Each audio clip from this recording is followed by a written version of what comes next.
안녕하세요. 문화평론가이자 변호사로 살아가고 있는 정지우입니다. 오늘은 여러 주제 중에서 이 사랑에 대한 주제를 이야기해 보려고 합니다. 많은 분들께서 이 사랑이라고 하면 사랑은 어떻게 시작해야 되는지, 또 어떻게 하면 좋은 사람을 만나는지, 또 어떤 사람을 선택해서 연애를 하거나 결혼을 해야 되는지 이런 고민들도 굉장히 많으시지만 동시에 사랑을 어떻게 이어가야 하는지에 대한 고민도 되게 많으실 것 같아요. 사실 저도 굉장히 고민이 많은 부분이 어떻게 하면 우리가 사랑을 잘 이어나갈 수 있을까? 오랫동안 잘 사랑하면서 좋은 커플로 잘 지낼 수 있을까? 이런 것에 대한 관심도 굉장히 저 같은 경우에 많은데요. 그래서 오늘은 이 사랑을 시작하는 기술보다는 사랑을 이어가는 기술에 대해서 이야기해 보려고 합니다. 물론 저도 지금 한 6, 7년째 이렇게 사랑을 이어가고 있긴 하지만 제가 아주 오랫동안 사랑을 잘 이어왔다라고 장담할 수는 없기 때문에 또 앞으로도 잘 이어갈 거라고 100% 확신할 수 없기 때문에 저의 어떤 스킬이나 저의 기술을 알려드리는 것보다는 좀 검증된 심리학자 연구를 통해서 밝혀진 그런 이야기들을 해드리면 어떨까 싶습니다. 저는 개인적으로 이 사랑에 대한 관심도 많이 있어서요. 사랑이 묻고 인문학이 답하다라는 책을 출간하기도 했습니다. 이 사랑이 묻고 인문학이 답하다라는 책은 다양한 심리학자, 철학자, 문학자들의 사랑 이야기들을 모아서 우리가 어떻게 사랑을 해야 될지에 대해서 썼던 그런 책인데요. 그 책을 쓰면서 제가 참고했던 책 중에 하나가 이 조나 레러의 사랑을 지키는 법이라는 책이 있는데 개인적으로 굉장히 좋아하는 책이기도 해서 그래서 이번 영상에서는 이 사랑을 지키는 법이라는 책에 나온 사랑을 오래 이어가는 방법에 대한 이야기들을 좀 소개시켜 드려보면 어떨까 싶습니다. 그 방법 자체가 굉장히 많지는 않고요. 이제 몇 가지가 소개되고 있고 어떤 심리학 연구들을 통해서 어느 정도 검증된 내용들을 밝히고 있기 때문에 한번 들어보시면 또 도움이 되지 않을까 싶습니다. 네, 그래서 오늘은 이 사랑을 지키는 법이라는 책을 좀 제가 읽으면서 책 구절도 소개해 드리고 그 구절에 대한 제 생각도 전해 드리면서 약간 낭독과 생각, 의견이 같이 결합된 그런 영상으로 진행을 해볼 생각입니다. 첫 번째로 제가 읽어볼 구절은요. 이 사랑을 이어가는 것과 관련도 있고 또 사랑을 시작하는 것과도 약간 관련이 있는 그런 부분인데 많은 분들께서 궁금해하실 수 있는 내용인 것 같아서 한번 그 부분부터 읽어보려고 합니다. 우리가 흔히 이 사랑하는 사람을 만날 때 그런 고민들을 많이 하게 될 수 있어요. 예를 들어서 이 썸남이나 썸녀가 내한테 지금 주변에 한 두 명 정도 있다고 했을 때 한 사람은 굉장히 나랑 닮은 사람이라고 해보죠. 그래서 나랑 취향도 되게 비슷하고 뭔가 내가 느낄 때 이 사람 나랑 너무 닮았는데 이 사람도 그 영화를 좋아하고 그 노래를 좋아한다고 너무 신기하다. 우리 뭐 소울메이트인가 보다. 우리 영혼의 단짝인가 보다라고 느껴지는 나랑 정말 닮은 사람이 있고 또 다른 한편으로는 나랑 굉장히 다른 사람이 있을 수 있잖아요. 그래서 나랑 성격도 다르고 나랑 취향도 다르고 모든 게 다르지만 너무 달라서 또 신기하고 재밌기도 하고 되게 호기심이 가는 나랑 다른 사람도 있을 수 있습니다. 이럴 때 우린 되게 고민이 될 수 있어요. 나는 지금 나랑 비슷한 이런 사람과 연애를 하고 결혼을 해야 될까? 아니면 나랑 너무나 다른 이런 사람을 선택해서 이런 사람과 연애를 하는 게 좋을까? 결혼을 하는 게 좋을까? 이런 고민을 되게 하실 수 있을 것 같아요. 제 아내 같은 경우에도 저랑 결혼하기 전에 주변에 그렇게 물어보고 다녔다고 합니다. 저랑 닮은 사람과 결혼해야 되나요? 저랑 다른 사람과 결혼해야 되나요? 그렇게 주변에 이제 많이 물어보고 다녔다고 하는데요. 굉장히 많은 분들이 궁금해 하실 수 있는 그런 내용이어서 그래서 제가 이 책에서 그 부분에 대해서 한번 읽어보도록 하겠습니다. 첫눈에 공통점을 발견하려다 보면 결국 성격상 결점을 놓치게 된다. 2011년 폴 이스트윅과 엘리 핑켈, 앨리스 이글리가 진행한 연구를 보면 특정 이유로 상대를 좋아하게 된 사람들은 상대에게서 그 이상을 경험하지 못하는 것으로 나타났다. 개별 연구 313개의 결과를 요약한 최근의 논문에 따르면 비슷한 성격과 취향은 행복한 관계를 만드는데 아무런 효과가 없었다. 우디 앨런의 영화보다 저드 에퍼타우의 영화를 더 좋아하는 사람끼리 만난다고 해서 잘 살 거라는 보장은 없다는 이야기다. 2010년 부부 2만 3천 명을 대상으로 한 연구에 따르면 부부 간 유사성은 부부 만족도의 0.5%도 기여하지 못했다. 요약하자면 우리가 나와 똑같고 나와 같은 것을 좋아하는 사람에게 원하는 바와 실제 배우자에게 원하는 것에는 근본적인 차이가 있다. 라는 이런 연구 결과를 소개하고 있습니다.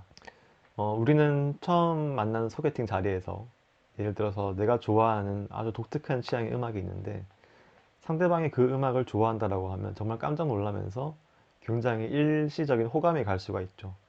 또 동시에 내가 요즘 주변 사람들은 아무도 안 보고 있는 영화가 있는데 내가 그 영화를 너무 좋아해서 그 영화 감독이 만드는 영화들은 다 찾아보고 있었는데 이 사람도 또 그 영화를 너무 좋아하는 거예요. 와, 우린 영혼의 단짝인가 보다 이렇게 생각할 수 있겠지만 어떤 심리 연구 결과, 물론 부부 2만 3천 쌍을 대상으로 연구한 그 결과에 따르면 부부간 유사성은 부부 만족도의 0.5%도 기여하지 못한다라는 이런 연구 결과가 나왔다고 합니다. 물론 이런 심리학 연구 결과라는 것도 어떻게 조사하느냐에 따라서 정말 천차만별로 그 결과가 달라질 수 있겠지만 아무튼 이제 이 책에서 소개하는 그런 연구 결과도 있다는 점을 생각을 해보면 꼭 우리가 나와 뭔가 유사성이 있다고 해서 그 유사성이 저 사람과 오랜 좋은 관계를 유지하는 데 있어서 막 결정적일 거다라고 단정할 수는 없다는 거죠. 그래서 이제 이 책에서는 이런 결론을 내고 있습니다. 유사성은 잠재적 배우자를 평가하는 데 유용한 척도가 아니다. 그 이유는 간단하다. 사람들은 변하기 때문이다. 가장 좋아하는 아이스크림 맛이나 TV 프로그램, 주말의 취미 활동과 같이 한결같고 안정적으로 보이는 취향조차 계속해서 변한다. 우리는 털갈이를 하듯 우리 자신을 바꾼다. 이렇게 이야기를 하고 있습니다. 그러니까 아무리 내가 한때는 뭐 어떤 영화를 좋아했다 하더라도 한 5년 뒤에는 전혀 다른 종류의 영화를 좋아하게 될 수도 있다는 거죠. 또 마찬가지로 어떤 시절에는 뭐 모던락에 너무 빠져가지고 모던락만 들었지만 불과 3년 뒤에는 다른 장르의 음악, 발라드를 좋아해서 발라드만 막 듣게 될 수도 있고 또 3년 뒤에는 힙합에 빠져서 힙합을 막 듣게 될 수도 있다는 거죠. 그리고 이제 그렇게 나의 취향도 계속 변해가고 상대방의 취향도 계속 변해가다 보니까 설령 내가 그래서 어떤 시절에 상대방과 같은 취향을 가지고 있는 딱 그런 시절에 운 좋게 만났다 하더라도 그것이 영원 불변하리라는 기대는 할 수 없다는 것이죠. 실제로 뭐 제 개인적인 경험을 말씀드리자면 그제 아내가 주변의 부부들에게 같은 사람과 결혼하는 게 좋나요? 다른 사람과 결혼하는 게 좋나요? 라고 정말 많은 부부들에게 열심히 물어보고 다녔는데 많은 부부들, 기성 뭐 중년 부부들께서 대답하시기를 사람은 비슷한 사람과 결혼하는 게 좋은 것 같다라고 대답을 했다고 해요. 그래서 어쨌든 뭐 취미가 비슷하면 같이 좀 보내는 시간도 많아지고 너무 다르게 되면 많이 싸우게 되니까 비슷한 사람끼리 결혼하는 게 좋겠다, 좋더라 이런 조언을 좀 해줬다고 합니다. 그래서 아내는 굉장히 심란했다고 해요. 왜냐면 아내가 느낄 때 아내랑 저는 너무너무 다른 사람이었던 거죠. 처음 딱 만났을 때 우리는 어쨌든 한 30년 정도를 서로 다른 삶을 살아왔던 사람들이고 아내는 되게 안정적인 직장을 가진 사람이었던 반면 저는 직장 없는 어떤 프리랜서 작가였던 시절이었고 뭐 문학에 대한 취향, 영화에 대한 취향, 서로 좋아하는 음악도 너무너무 다른 게 많았었고 정말 아내는 자기 주변에서 한 번도 본 적 없는 타입의 사람을 만났던 거니까 자기랑 저랑은 너무 다르다. 뭐 모든 것이 너무 다르다라고 생각을 했던 거예요. 그래서 굉장히 이제 고뇌에 빠졌었다고 하는 그런 사연이 있습니다. 그런데 아내가 지금 하는 이야기는 완전 180도 달라요. 뭐 저도 마찬가지지만 우리는 굉장히 닮은 것 같다. 거의 그런 얘기를 매일같이 하거든요. 우리 너무 닮은 것 같고 너무 비슷한 애들끼리 만났다. 이런 얘기를 정말 자주 하고 있습니다. 그렇다면 우리가 연애 때는 비슷한지 몰랐다가 이제는 비슷한 줄 알게 된 것일까요? 아닐 수 있다는 거죠.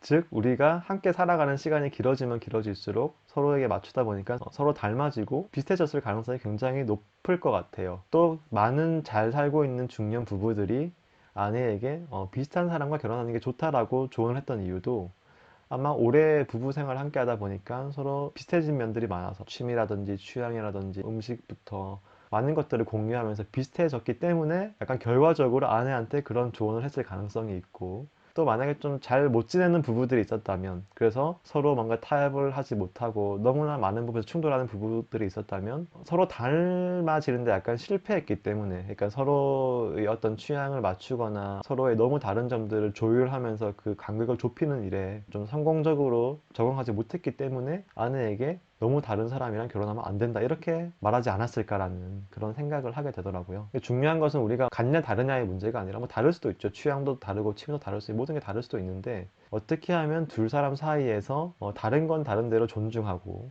다른 점들이 있음에도 불구하고 또 서로 어떤 생활 패턴이나 생활 습관에서 맞춰야 될 부분은 또 굉장히 또 잘 맞춰 나가고 중요한 부분들은 혹은 또 여러 취향들을 또 맞춰 나가기도 하면서 뭔가 두 사람이 어울리는 형태, 조화로운 형태 혹은 비슷해지는 형태 이런 것들을 잘 이루는 것이 중요한 거지. 나는 영원 불변하는 뭐 INFJ이고 너는 영원 불변하는 ENFP이기 때문에 우리는 다른 사람끼리 만나면 파탄이다라는 것이 아니라는 거죠.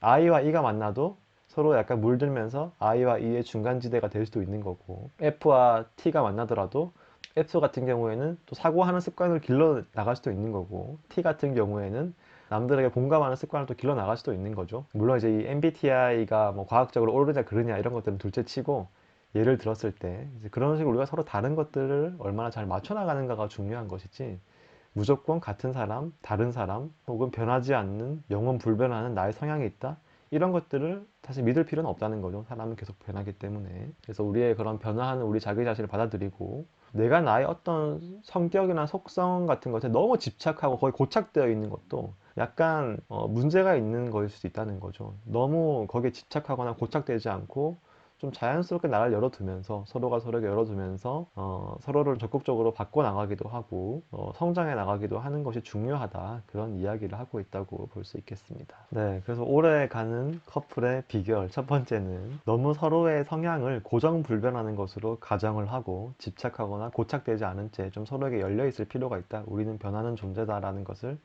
받아들이는 지혜가 첫 번째 비결이라고 볼 수 있겠습니다. 이 책에서 그렇게 소개하고 있는 건 아닌데요. 이제 제가 정리를 하고 있는 거죠. 자, 그리고 이제 두 번째 비결을 한번 얘기를 해보면 좋을 것 같습니다. 두 번째 비결은 정말 약간 비결처럼 소개하고 있는 건데요. 이건 일종의 부부싸움, 커플 싸움에 대한 이야기입니다. 저도 이제 아내랑 신혼 초기에 특히 많이 싸웠고, 연애 때도 많이 싸웠고, 요즘에는 거의, 올해는 거의 싸운 적이 없는 것 같네요. 네. 올해 작년 거의 싸우지 않았는데 또 재작년까지만 해도 많이 싸웠었거든요. 그러니까 이게 사실 커플, 부부의 약간 숙명처럼 더 느껴지는데, 이 부부 싸움 혹은 커플 싸움과 관련된 이야기입니다. 어떤 것이 좋은가라는 그런 부분인데요. 한번 읽어보도록 하겠습니다. 결혼 생활을 이해하는 데 있어 뜻밖의 중요한 요소를 드러낸다. 바로 불만을 자주 토로하는 것인데, 같음에는 이를 부정성향 한계 저점이라 부른다.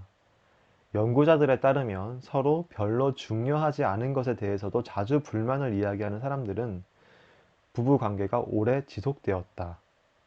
반대로 부정성향 한계점이 높은 부부들, 다시 말해 심각한 문제에 한해서만 불만을 이야기하는 부부들은 이혼할 확률이 매우 높았다.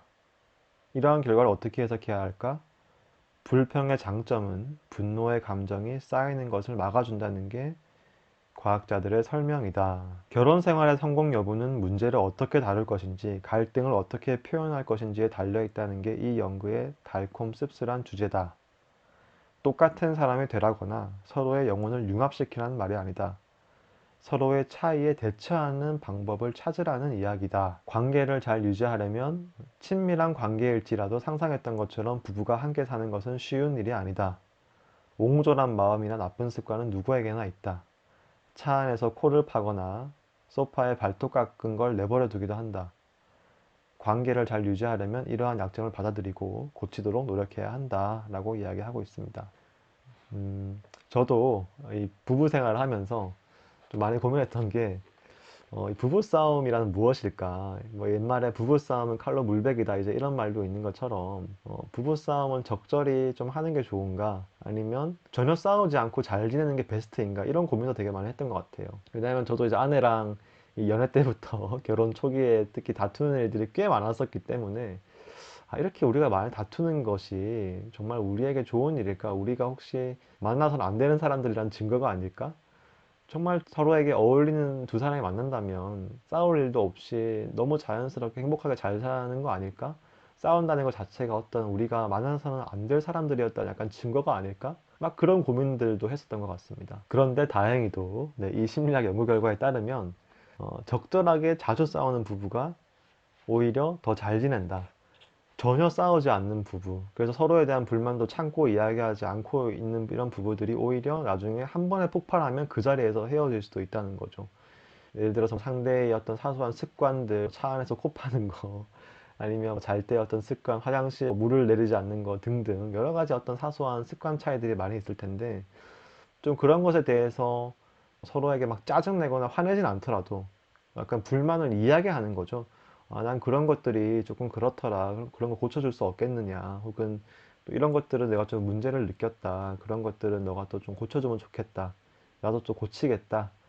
내가 그런 습관이 있는지 몰랐다. 내가 그런 습관이 너랑 또 다른지도 몰랐다. 나는 다 그런 줄 알았다. 이런 식으로 좀 서로의 불만들을 이야기하면서 조율을 하고, 때로는 잘 안 되면 다투기도 하고, 그러면서 나아가는 부부들이 오히려 굉장히 오랫동안 잘 관계를 지속한다는 거죠. 그러지 않고 상대방에 대한 어떤 불만들을 마음속에 계속 쌓아놓고 있다 보면 이게 한이 되고 응어리가 되고 어느 날 폭발을 하게 되거나, 아니면 폭발조차 하지 않은 채 모든 감정과 애정이 식어버린 채로 등을 돌려버릴 수 있다는 거죠. 근데 그렇게 되었을 때 상대방은 깜짝 놀랄 것 같기도 해요. 당신이 그렇게까지 그런 것들에 대해서 불만을 느끼는지 몰랐다. 미리 얘기해줬으면 내가 노력을 했을 텐데, 그리고 바꿀 수도 있었을 텐데, 왜 말하지 않고 이제 와서 그냥 난 널 사랑하지 않아. 그런 노래를 부르느냐. 그런 노래가 있죠. 널 사랑하지 않아. 예. 갑자기 어느 날 다른 이유는 없어. 다른 이유가 없는 게 아니라 이유가 쌓였던 거죠. 자기도 모르게. 보통 이제 이렇게 남에게 뭔가 나의 불편한 점을 이야기하기 좀 어려워하는 사람들, 사실 이것도 어떻게 보면 좀 스스로 고쳐야 되는 부분일 수도 있어요. 왜냐면 내가 상대방과 정말 좋은 관계를 원한다면 내가 느끼는 마음의 불편한 점도 용기를 내서 상대방에게 솔직하게 말할 수도 있어야 되고, 근데 또 그것을 말하지 못해서 이 관계가 결국에는 점점 안 좋은 방향으로 쌓이다가 폭발해서 파탄난다면, 말해야 되는 것을 말하지 못한, 그런 용기를 내지 못한 나에게도 어느 정도 잘못이 있다고 볼 수도 있는 거죠. 예를 들어서 상대방이 좀 뭐 경제 활동을 하고 있지 않나요? 지금 회사를 퇴사한 이후로. 그래서 상대방에게 지금 우리 가정 경제 상황이 좀 어려우니까 당신도 일을 해서 좀 돈을 벌었으면 좋겠다. 예를 들어 이런 얘기를 내가 좀 하고 싶은 상황이라고 해보죠. 근데 이런 얘기를 내가 차마 말할 용기를 내지 못하는 거예요. 이런 용기를 냈을 때 상대방이 기분 나빠할까 봐, 혹은 나한테 화낼까 봐, 우리 관계가 틀어질까 봐 이런 얘기를 하지 못한 채로 그냥 내 마음을 계속 억누르고만 있었던 거죠. 그래서 상대방 배우자의 백수 기간이 6개월이 되고 1년이 되었다고 해보죠. 근데 어느 날 1년이 되었는데 난 더 이상 상대방을 사랑하지 않는 거예요.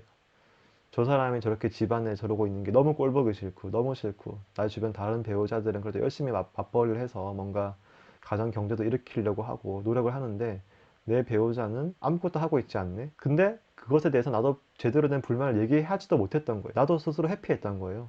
그러다 보니까 저 사람에 대한 애정까지 잃어버리게 된 거죠. 어떻게 보면 저 사람에게 말할 용기가 없어서. 그런 것처럼 우리가 어떤 불만, 어떤 불평을 적절한 시기에 얘기했었다면 그 때문에 좀 다투었을지라도 상대방도 그래 나도 한번 구직 활동을 열심히 해볼게 좀 고쳤을 수도 있고 스스로를. 그러면 두 사람이 다른 미래에 도착했을 수도 있는데 어느 순간 서로에 대한 말없는 불만만 쌓이다가 관계가 이제 파탄에 이를 수도 있다는 거죠. 그래서 이 두 번째 오래가는 커플의 비결, 서로에 대한 불만과 불편을 적당히 이야기하기. 물론 이 이야기하는 방식도 중요할 것 같긴 합니다. 무조건 짜증내고 히스테리 부리고 화내는 것이 아니라 좀 자신의 불만을 좀 조리 있게 이야기를 하고, 또 상대방 입장에서도 너무 자기 방어적으로 나오지 않는 태도가 너무 중요하겠죠.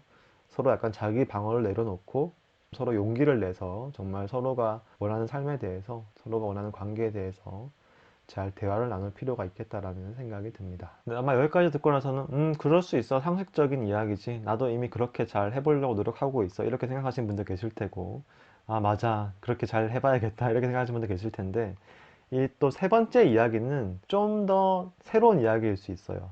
저도 이제 이 부분을 읽고 굉장히 좋았었는데 한번 또 세 번째 비결에 대해서 제가 읽어보도록 하겠습니다. 워싱턴 대학의 심리학자인 킨 부엘만, 존 가트맨, 링 가츠는 50 이상의 부부 인터뷰를 분석한 결과 그들이 과거를 설명하는 방식만으로 향후 3년 이내의 이혼 여부를 94%나 정확하게 알아맞혔다. 부부의 이야기에서 무엇이 결정적이었을까? 한 가지 중요한 변수는 부부가 그들의 희로애락을 더 큰 사랑과 구원의 이야기에 적용하는지 여부였다. 행복한 부부는 행복했던 시절에 대해서만 이야기하지 않았다. 그들은 어려운 가운데에서도 긍정적인 면을 찾았다. 또 다른 중요한 변수는 우리라는 느낌이다. 만족스러운 결혼 생활을 영위하고 있는 부부는 그들의 과거 이야기를 할 때 1인칭 복수 대명사를 많이 사용했다. 그들은 사건이 개인이 아닌 부부에게 어떻게 영향을 미쳤는지에 중심을 두고 이야기했다. 우리는 견디는 법을 배웠어요. 우리에게 힘든 시간이었죠. 우리는 이겨냈어요. 처럼 말이다. 네, 세 번째 이야기가 매우 흥미롭습니다. 어쨌든 이 책에 따르면 이 심리학자들이 부부를 인터뷰를 했는데 다른 거는 물어보지 않았대요.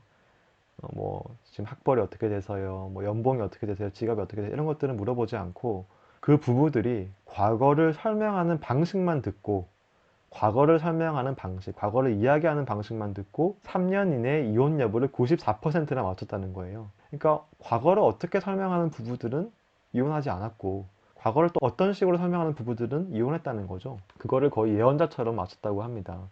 그것이 뭐였냐면 이 두 부부가 자신들의 과거를 설명을 할 때 과거에서 행복했던 이야기만 하는 것이 아니라 과거에 어려웠던 이야기들도 하는데 그 어려웠던 이야기를 뭔가 긍정적으로 설명을 하더라는 거예요. 정확히 말하면 이 두 사람의 이야기를 어떤 기나긴 이야기 서사 속에 있는 것으로 과거의 그런 고난들을 설명하더라는 거죠. 마치 이 모험을 떠난 용사들처럼 우리는 그때 처음에 그 마을에서 너무 고생했죠. 어떤 늑대 인간이 나타나서 늑대 인간과 싸운다고 너무 고생했었고, 그리고 또 어떤 마을에서는 갑자기 식량이 다 떨어져서 식량을 구한다고 고생을 했었고, 하지만 결과적으로 우리는 마왕을 무찔렀고 그 모험 이야기는 너무 우리에게 아름다운 이야기였다. 과거의 고난도 있었지만 그 고난은 어떻게 보면 꼭 필요한 고난들이었다. 우리들은 그런 것들을 잘 극복을 했어요. 우리 힘들었지만 그래도 서로 잘 견뎌냈어요. 서로 잘 의지하면서 특히 내가 아니라 우리인 거죠. 그 마치 모험의 동료들이 있는 것처럼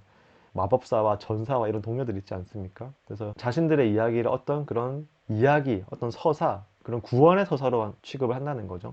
그런데 그렇게 보지 않는 부부들은 이렇게 생각을 하겠죠. 일단 우리라고는 관점보다는 나는 그때 너무 힘들었다. 그때 뭐 남편은 죄악 때문에 뭐 누구 뭐 미사 때문에 너무 힘들었고 너무 괴로웠고 혹은 뭐 꼭 그 때문이 아니더라도 나는 너무 고통스러웠고 사실 지금도 그 고통이 완전히 승화되어서 극복되었다라기보다는 아직도 그 고통에 집착을 하고 있다든지 그것에 어떤 의미를 발견하지 못하는 거죠.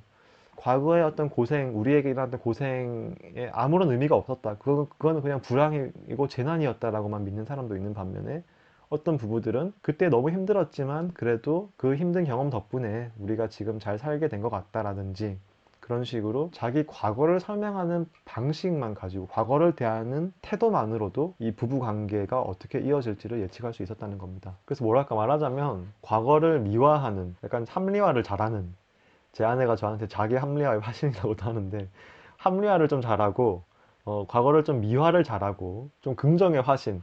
야, 우리가 그때 그걸 겪어서 너무 다행이었지 않았어? 그때 그걸 겪지 않았더라면 우리는 지금쯤 아무것도 모른 채로 성장하지 못했을 텐데 혹은 그때 그런 사건이 일어나서 우리는 액땜한 것 같아. 그래서 우리가 지금 잘 지내는 거 아닐까?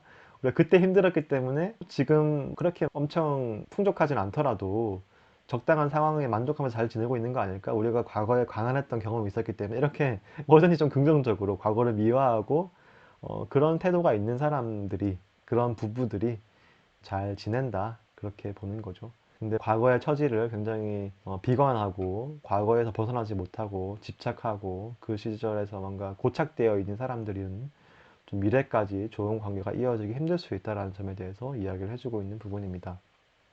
예를 들어서 좀 극단적인 경우일 수도 있는데요.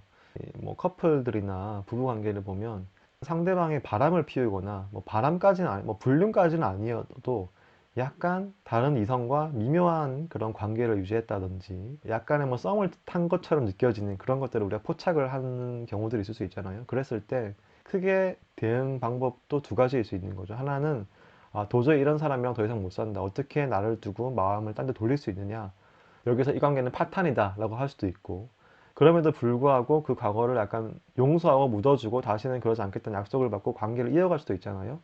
이 후자의 경우에 관계를 우리가 이어간다고 했을 때 다시 계속 관계를 이어간다고 했을 때 어떻게 하면 더 잘 지내느냐 어떻게 하면 그런 상황을 잘 극복하느냐라고 했을 때 그 과거의 사건을 대하는 태도에 따라 달라진다는 거죠. 가령 그 과거의 사건에 계속해서 집착을 해서 당신이 어떻게 그랬을 수가 있느냐라는 생각을 계속해서 품고 있다면 당연히 잘 지낼 수 없겠죠. 그런 경우에 헤어지는 게 되게 바람직할 수도 있겠죠. 그러나 뭐 그런 것들은 다 커플 개개인의 선택이니까 우리가 뭐가 옳다 그르다라고 할 수 없겠지만 근데 어떤 사람들은 우리 당시에 뭐 그런 어려움이 있었어. 좀 당신도 뭐 외로웠을 수 있을 것 같고 나도 잘못이 있었을 것 같고 뭔가 우리 서로가 좀 소원했던 그런 시간이 있었는데 그래서 당신도 약간 딴 마음을 좀 품었던 것 같기도 하고 나도 좀 스스로에게 너무 몰두하느라 당신과 멀어졌던 것 같은데 어쨌든 우리는 그 시절 잘 극복을 해서 특히 내가 당신을 용서하기로 하고 잘 극복을 해서 지금 더 잘 지내게 된 것 같다. 그런 시련이 없었더라면 우리는 오히려 더 잘 못 지냈을 것이다. 서로 멀어진 채로. 그래서 오히려 그것이 좋은 계기가 되었던 것 같다라고 믿을 수 있다면 이 커플은 잘 가는 거죠. 그 커플이 잘 가는 게